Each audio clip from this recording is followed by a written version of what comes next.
Si Jekoy ay lumaki sa isang magulong pamilya. Dahil sa pakikiapid ng ama, lumisan ng kanyang ina at nanatili siya sa pangangalaga ng ama at sa ibang babae nito. Wala siyang nagawa kundi tiisin ang pang-aabusong dinanas sa kamay ng madrasta. Minsan nasabi ko sa sarili ko, wala ba nagmamahal sa akin? Wala ba may gusto sa akin? Minsan naisip ko na rin na sana mamatay na lang ako sa ganung pagkakataon. May mga pupunta mga kamag-anak, yung salabi ko, at least maging special man lang ako doon. Ang pagmamaltrato na ito ng kanyang ama at madrasta ay nakaabot sa kanyang mga tiyahin. Nagdesisyon itong kupkupin na lamang si Jekoy. Nakaligtas man si Jekoy mula sa kanila, hindi naman siya nakatakas sa pangungulila ng isang masaya at buong pamilya. Bakit pa kaya ako nasa mundong ito kung hindi rin lang ako makakaranas ng pagmamahal at pag-aaruga mula sa aking mga magulang? Minsan naisip ko hindi ako importante at walang kabuluhan ang existence ko sa mundong ito. Dala-dala ang hinanakit sa kanyang mga magulang, hinikayat ni Jekoy na kumayod para sa sarili upang patunayan na hindi niya kailangan ang pamilya. Lahat ng gusto kong gawin ay nagagawa ko. Lahat ng gusto kong bilhin ay nabibili ko. Dahil dito, I have proven na kaya ko yung sarili ko at hindi ko kailangan ng pamilya. Madali lang para kay Jekoy na makuha ang lahat ng kanyang naisin hanggang sa dumating ang isang bagay na hindi niya inaasahan. Nung nasa Makati pa ako at nagtatrabaho bilang isang call center agent, talagang nagpakita ako ng kahusayan sa aking trabaho. Napansin ito ng aking supervisor at ng aking mga managers. Kaya nung nagkaroon ng opening bilang isang trainer, hindi na ako nagdalawang isip na kunin ito. Sa sobrang kayabangan ko sa sarili ko, makukuha ko ito dahil mahusay ako. Ako ba ang nakuha? Hindi. Nagbigay ito ng sobrang sakit sa loob at ang hirap tanggapin. Lalo nang gumuho ang buhay ni Jekoy dahil sa nangyari. Sa pagnanais na muling manumbalik ang dating sigla, panandalian siyang nagpahinga sa mundong kanyang nakasanayan. Pupunta ako sa Tagaytay para magpapag-isa kasi napagod na ako.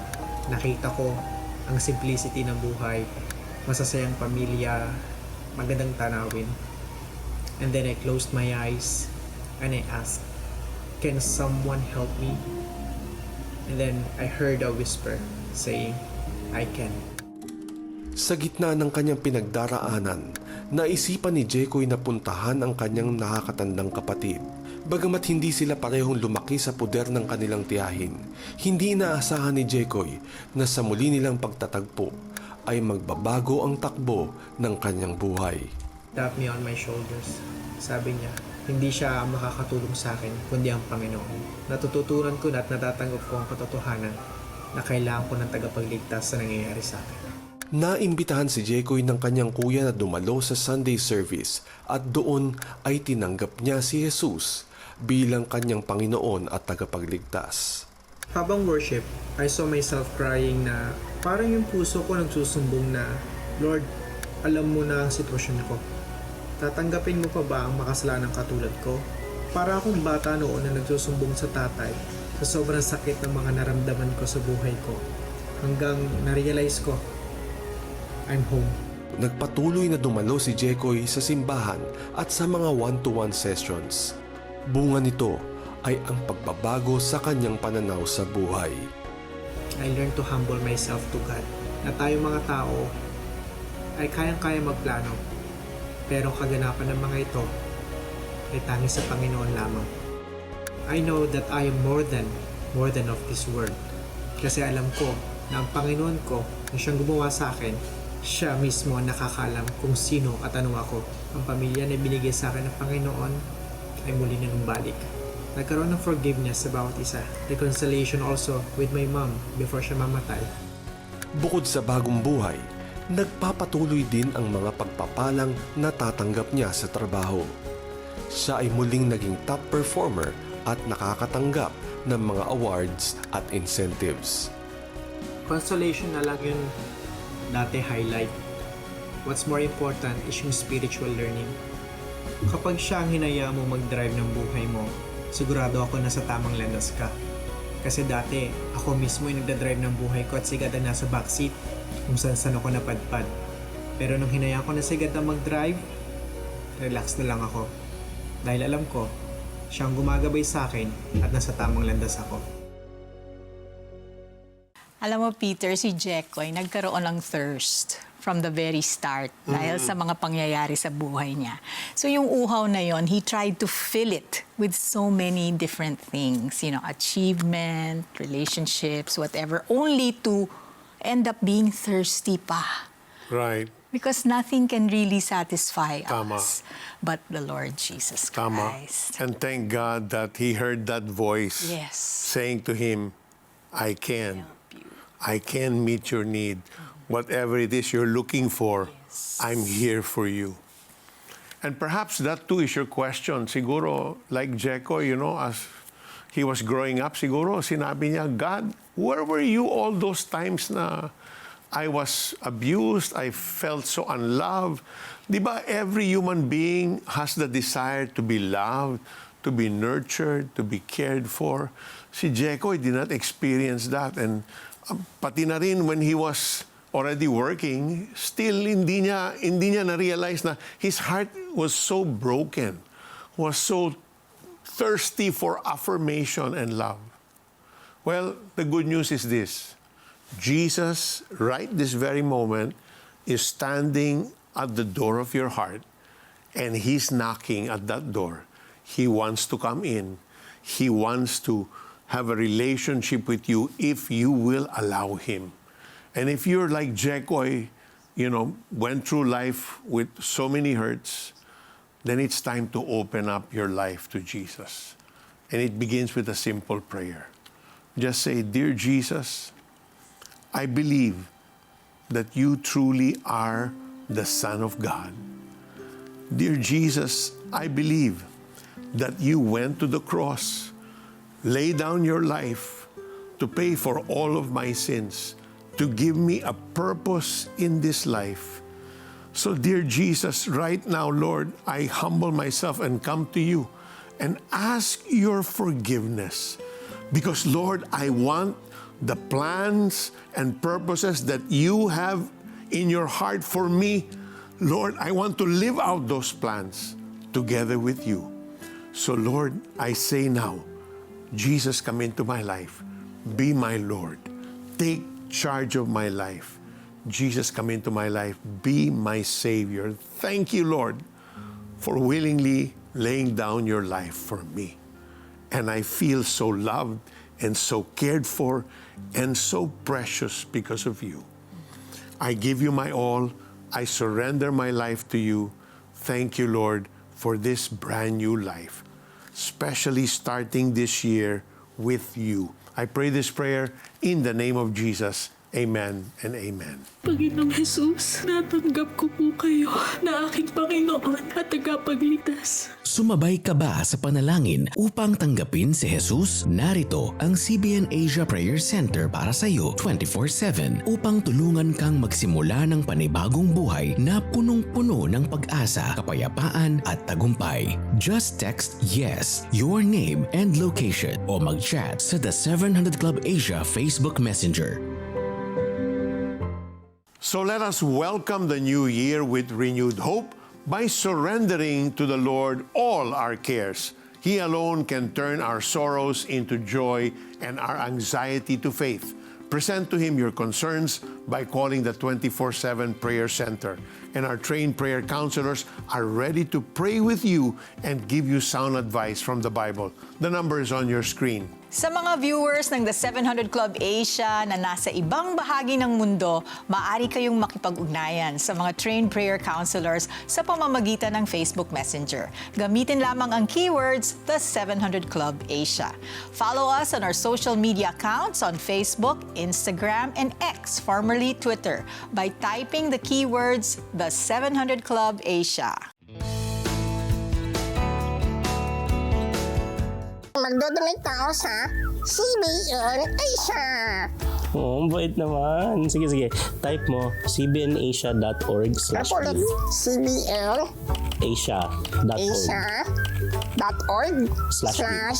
cbnasia.org/give. Yan. Okay pa. Oh, kaya mo na yan. Madali na yan. Ano? Ikaw na. Tulungan niyo po. Ang dami pong itatype eh. Tapos 4 lang yung daliri ko. Tapos ang dami pang hihinging details. Iba na Ay, eh. iba na. Iba na po. Icons na oh. Opo. Nagbago na yan nandito. Kaya ko na po to. Oh, sige. Excuse kero to. Ako na po dito. Relax na po yan. Yan. Pagkatapos ko, Kuya Roderick, ikaw naman po mag-donate, ha? Ikaw nga po, 5 daliri mo, di ka nagdo-donate, eh. Anong hindi? Kakadonate ko lang oh, sa cellphone. Sobrang dali na pala. Ano pa hinihintay natin? Donate na!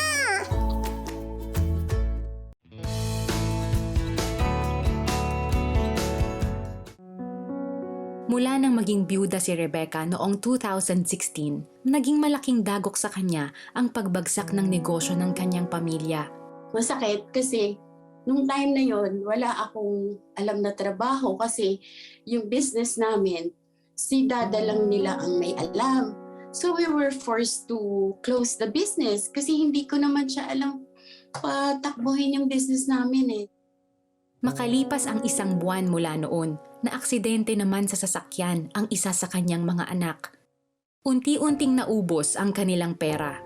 Nahantong sa pangungutang sa bangko si Rebecca. Nabigong bayaran ni Rebecca ang utang, kaya wala siyang nagawa kundi ibenta ang kanilang bahay upang makabayad ng utang. Desperate na talaga ako. Sabi ko, Lord, kailangan ko na pong mabenta yung property na binibenta ko. Sabi ko, ganun, tulungan niyo po ako. Reach out to people who will prosper me with this property. Kasi ang dami nang tumingin, tapos titingnan nila, tapos hindi naman nila magugustuhan yung ganon. So sabi ko, Lord, I surrender na. You are in control. Yung ganon. Tanging dasal ang ginawa ni Rebecca. Hanggang sa isang araw, Nanood ako ng 700 Club, si Sir Peter Kailos ang nagsasalita. In Jesus' name. There's also someone now, you're praying for this transaction. Ang tagal na nito. Palapit at palapit, tapos nawawala. The Lord is saying, I'm opening now the doors that have been closed for your life for so long. And when I open those doors, no man can shut it. I'm commanding the blessing to come to you. Receive it now, kapatid. In Ako the yun. name Sabi ko, of Lord, Jesus. ako to. Kinakausap mo ako. Sabi ko ganun sa kanya. Tapos sa akin na po ito. Sabi ko, kinlame ko. Alam nyo, that was April, June, nabenta yung property. sinagot ng Panginoon ang kanyang dasal. Dahil sa pumasok na kita mula sa nabentang property, natugunan niya ang mga pangangailangan ng kanyang pamilya. Nakabayad din siya sa kanyang mga pagkakautang. Lahat yun ng utang namin, nabayaran namin siya dahil sa paniniwala ko sa Panginoon. And He is faithful. Nothing and no one can stop God from giving what is due us, kung ano yung para sa atin. Ganon niya tayo kamahal. Ang mga tagpong iyon ang lalong nagpatibay sa kanyang pananampalataya. Ngayon ay masigasig si Rebecca sa paglilingkod sa Diyos bilang discipleship leader ng kanilang simbahan. Nagsisilbi din siyang daluyan ng biyaya sa iba. Alam niyo yung peace and joy na nararamdaman ko, hindi ito mabibili ng milyon. Kasi I have full trust in the Lord na kasama ko siya kahit wala na ang asawa ko. Bagamat hindi na muling naisalba ang kanilang direct selling business, hindi kailanman naranasan ni Rebecca at ng kanyang mga anak ang magipit. We count our blessings every day. At malaking part ng spiritual journey ko ang 700 Club. Siya yung padala ng Panginoon sa akin palagi to comfort me. Walang ibang tutulong sa atin kung hindi ang Panginoon. Alam mo, Felici, sometimes the Lord takes us to a path through a journey that is difficult and painful. Rebecca lost her husband. Then on top of that, nalugi ang negosyo hanggang nagsara. Siguro, she was saying, Lord, where are you taking me? So that we come to realize that in this life, what matters is our intimate and precious relationship with Him. When we fully depend on Him, wala nang iba. That's when He shows up. Yes. And yun na nga, suffering kasi can either move us away from Him or near Him. And Rebecca chose to draw near. And ayun ang nangyari, di ba? Actually, before she watched the show, she was already praying, Yes. you know? And it was just like God was guiding her to experience His good plan for her. Amen. Yeah. And perhaps you too are watching right now, you're in a journey that you can't understand. And you're questioning God, why? Bakit? Bakit ganito, Lord? Kailan ba ito? When will this end? We want to pray for you. We want to encourage you because with God, there's always hope. And God gave us the power of praying in His name. And in His name, hindi pwede na hindi sumagot ang Panginoon. So Felici will lead us in this prayer. Put your faith and hope in the Lord. Thank you, Father God. Nothing is too difficult for you, Lord God. You are the mighty God, Lord. Hawak-hawak mo ang aming kamay at wala kang takot, Panginoon. Salamat, Panginoon, that you have promised to never leave us nor forsake us. And there are viewers watching us right now, nararamdaman nyo na parang you are already alone, na wala na kayong kakampi. The Lord is saying, I am here, my child. Come to me. Come to me. You are never alone. I am God Emmanuel, God with you. Tanggapin mo ang presensya ng Panginoon sa iyong buhay. And He is telling you to call the numbers on your screen and begin a relationship with Him. There's someone watching us right now who is going through difficulty breathing. The Lord is reaching out to you and calming you right now and giving you His breath. Receive it right now in the name of Jesus. He is healing you right now. There's also someone who has a very, very irritating lower back pain, and it's really debilitating you. The Lord is healing you right now. Receive it. Receive that healing in the name of Jesus. There's also someone who just had a stroke. The Lord is also touching you right now, restoring your heart in the name of Jesus. In the name of Jesus. Someone who had an accident earlier and you have a hairline crack in your pelvic area, the Lord is mending that fracture this very moment supernaturally. Receive your healing in the name of Jesus. There's also someone watching whose business is struggling because you have debts, people that had not paid you and it's been lingering. And the Lord says, turn over those companies to Him, for He alone can touch their hearts so that they will settle with you. Receive that by faith in the name of Jesus. And there's also someone watching right now, ang dami-dami mong problema. You feel that the whole world is coming down on you. Sunod-sunod ang mga challenges. The Lord says, I am the God who is pouring wisdom into you liberally. So receive that guidance that the Lord is providing for you now. Open your eyes, look up to Him, put your trust in Him, and the Lord will take you through this exciting and fulfilling journey. The Lord says, I am your God who loves you unconditionally. Receive that hope, kapatid, in Jesus' name. Amen. Nagnalangin si Peter Kairos at saka sumunod. Naramdaman ko na tuloy-tuloy ang pag-recover ko. Doon ko naranasan yung kapangyarihan ng Diyos. Wala kaming pera pero naitayo namin yung farm na ito. Nag-restore sa akin, finances, trabaho, lahat po yan galing sa Panginoon. Tulad ba nila ay sinagot din ng Panginoong Jesus ang iyong panalangin? We want to hear it from you. Please text Answered Prayer and share your story with us. Send it to 0998 590-0620.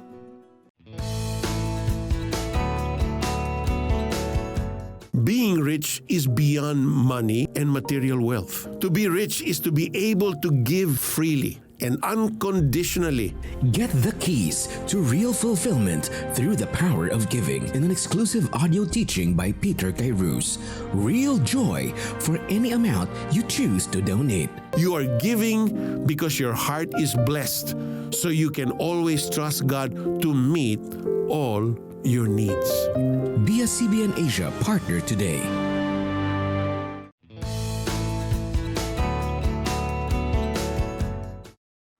Hulyo ng taong 2012, naharap sa isang nakagigimbal na trahedya ang mag-asawang Cristina at Ramil. Mahal, parang may sumusunod sa atin.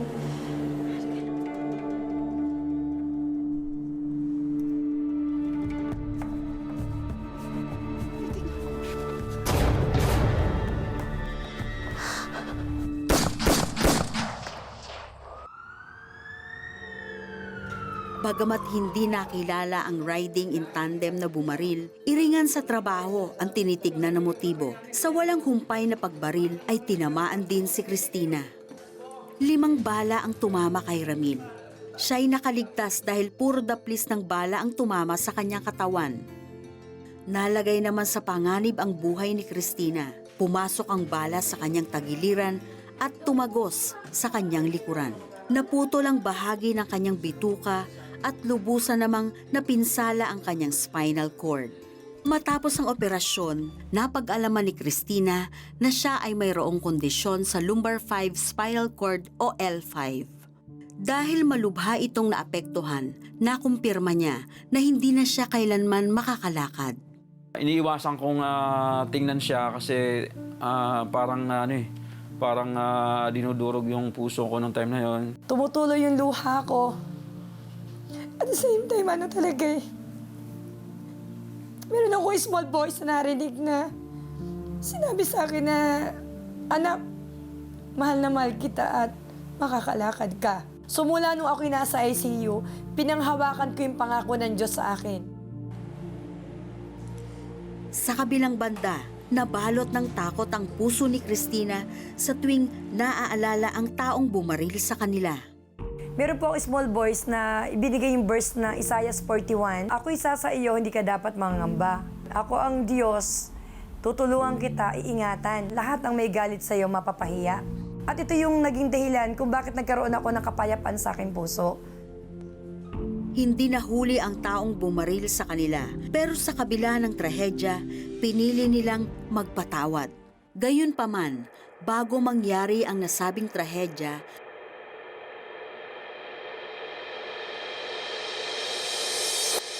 naging masugid na tagapanood ng The 700 Club Asia si Cristina.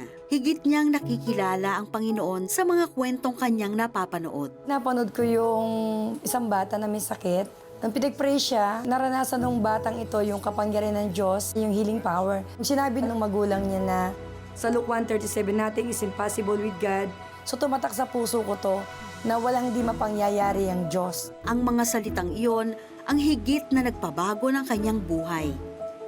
At habang siya'y nagpapagaling sa ospital, isang mensahe mula sa Diyos ang kanyang nadinig. Igalaw mo yung right feet mo. So nung dahan-dahan ko po siya iginalaw yung right feet ko, doon po na siya yung doktor ko na hindi siya po makapaniwala sa miracle na naranasan ko. Bagamat hindi maipaliwanag ng medisina ang unti-unting paggalaw ng mga binti ni Cristina, nakumbinsi sila na isang himala ang nangyari. Ang sinabi sa akin ng doktor, alam mo Mrs. Daniel, unang-una, malakas ka talaga kay Lord. Mahal ka talaga ni Lord. Talagang yung kapangyarihan ng Diyos naranasan mo. Ginamit niya ang himalang ito upang ipakilala si Jesus sa mga doktor at nurses na nakatalaga sa kanya. Agosto ng taong 2012 na magsimula siya sa kanyang therapy sessions. Bagamat nahihirapan, napapagod at nasasaktan, pursigido pa rin siyang makapaglakad ulit. Tanging sa salita ng Diyos humuhugot ng lakas si Cristina. 2015 nang siya ay tuluyang gumaling mula sa kondisyon ng L5 at naging normal muli ang kanyang paglalakad. Isang himala pa ang nasaksihan ni Cristina nang mabayaran nila ang 8 million pesos na hospital bill. Malaking pera man ang nawala sa kanila. Lubos silang namangha sa kabutihan ng Diyos nang lumago ang kanilang piggery. Mula sa 200 baboy, ngayon nasa halos 6,000 na ito. Nothing is impossible with God. Walang di mapangyayari ang Diyos. Ipinakita ng Diyos sa amin na sa kabila ng lahat nandito ako. Dahil sa salitang pinanghahawakan niya mula sa Panginoon, siya ay nagkaroon ng bagong buhay at naging isang patotoo sa maraming tao. Yung milagro kasi ng Diyos, kailanman hindi ko pinagdudahan yan mula simula pa. Dahil lahat ng hiniling namin sa Kanya ay wala siyang ipinagkait sa amin eh. Labis kong pinagpapasalamat sa Panginoon, pinahiraman pa niya ako ng panibagong buhay para matunghayan yung aking mga anak at masubaybayan sila. Pangalawa, masigit akong gamitin ng Panginoon sa kanyang kaluwalhatian. Ang Diyos buhay, ang Diyos makapangyarihan sa aking buhay, ang Diyos ay gumawa at kumilos sa aking buhay upang mahayag ang kapangyarihan at kadakilaan niya sa buhay ko. Wow. Our God is a mighty God. Our God answers prayers. In fact, it came from the mouth of the doctor. No? There's no medical explanation why she's able to move her legs. But talagang, sabi niya, malakas ka kay Lord. Talagang miracle yan. Oo, naalala ko yung Isaiah verse. His name will be called Wonderful. Wonder-working God talaga. Amen. Tama, tama. You know, there are times we feel that we will remain hopeless and desperate for the rest of our life because of the weight of the challenges we face. But the Lord will not let that happen. His love is so great that He sent us His Son, Jesus Christ, to be our Lord and Savior, not only of our souls, but also Lord and Savior over our present troubles. Talagang He is Lord. He is our everything, our healer, our provider, our strength, and our hope. Lahat-lahat na. Gawin natin ito sa ating pagtahak sa bagong taon. Ilaga kay Yahweh iyong suliranin. Aalalayan ka't ipagtatanggol rin. Ang taong matuwid, di niya bibiguin. We want to take time to pray for the prayer request of our Facebook followers. Ayan. Ayan. Help me pray for my stomach pains and discomfort. Ayan. So we'll pray for this first. Father, in the name of Jesus, we pray for Irene right now, believing you are her healer. That by the stripes on your back, we command that stomach pain, any discomfort that she's feeling now in her body, to go in the name of Jesus. Receive wholeness and healing now, Irene, in Jesus' name. Amen.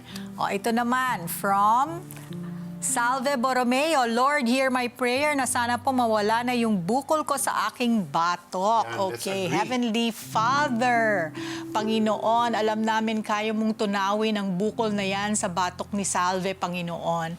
And so we ask, Lord, we seek and we knock, Father, for your mercy, Lord, to heal her completely in the name of Jesus. Amen. Amen. Amen. Thank you, Lord. Continue sending those prayer requests on our Facebook page so we can pray for them during the show. For, di ba, Peter, it's our joy to Yes. bless and encourage you. Be strong. God is aware of what you're going through. Have faith in His Son, Jesus Christ, and be ready to receive your miracle. Huwag palampasin bukas ang panibagong episode na tiyak na maghahatid ng kaligtasan, pagbabago at biyaya sa inyo. Same time, same channel. Laging isa puso na tayo ay ligtas at payapa dahil ang Panginoong Jesus ang ating sandigan. Pagpalain kayo ng Diyos. Happy New Year! New Year! Ngayong Biyernes, 7 beses nang napreso, ayaw pa rin magbago. Si Ella at kanyang mga anak, di tinatantanan ng demonyo. Si Marlene, mula sa pagkabata, hawak sa leeg ng faith healer at albularyo. How can they be rescued by grace? Ngayong Biyernes, dito lang sa The 700 Club Asia, Biyernes alas 12 ng gabi sa GMA.